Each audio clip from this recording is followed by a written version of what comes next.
అందరు ఎలా ఉన్నారు?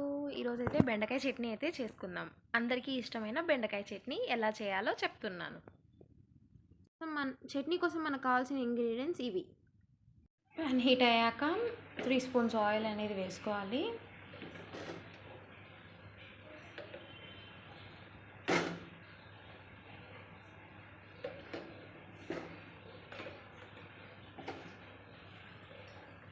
జీలకర్ర,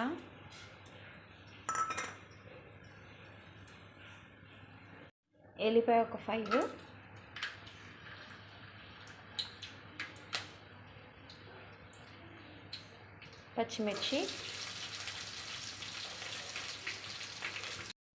పచ్చిమిర్చి, ఎల్లిపాయ అయితే బాగా ఫ్రై అయింది. ఇప్పుడు నెక్స్ట్ టమాటా వేసుకుందాం.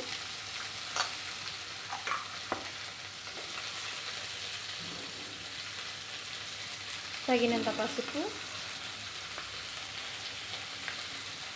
రుచికి సరిపడినంత ఉప్పు వేసుకొని బాగా ఫ్రై చేసుకోవాలి. బాగా ఫ్రై అయింది. కొంచెం చింతపండు వేసుకోవాలి. దాని తర్వాత మన మెయిన్ ఇంగ్రీడియంట్ బెండకాయ కట్ చేసుకొని వేసుకోవాలి.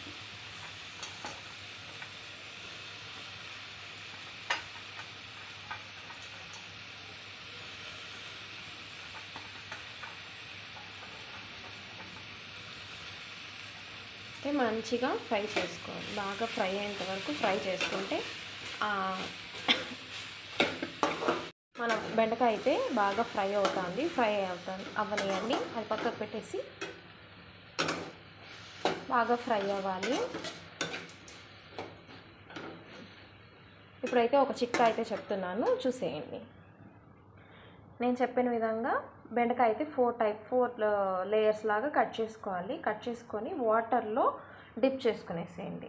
ఇలా డిప్ చేసి ఓవర్ నైట్ సోక్ చేసి ఆ వాటర్ చేసుకునేసి ఓవర్ నైట్ సోక్ చేసుకోవాలి. ఆ బెండకాయనైతే మార్నింగ్ లేసేసి బెండకాయ తీసేసి ఈ వాటర్ని మాత్రం మనం తాగితే చాలా బాగుంటుంది. అదే ఓక్రా వాటర్ అండి, డయాబెటీస్కి చాలా మంచిది. అయితే బాగా ఫ్రై అయిపోయింది. ఇంకా మనం ఒక ప్లేట్లోకి ట్రాన్స్ఫర్ చేసుకునేద్దాం. కూల్ అయ్యాక మిక్సీ పెట్టేద్దాం. బెండకాయ అయితే చల్లారిపోయింది, మిక్సీ అయితే పట్టేసుకుందాము. ట్రై చేయాల్సిన రెసిపీ ఇది. అందరూ ట్రై చేయండి, చాలా బాగుంటుంది. ఫైబర్ కంటెంట్ ఎక్కువ ఉంటుంది బెండలో. సో ట్రై చేయండి ఒకసారి. రైస్లోకి చాలా బాగుంటుంది. Thank you so much for watching my video.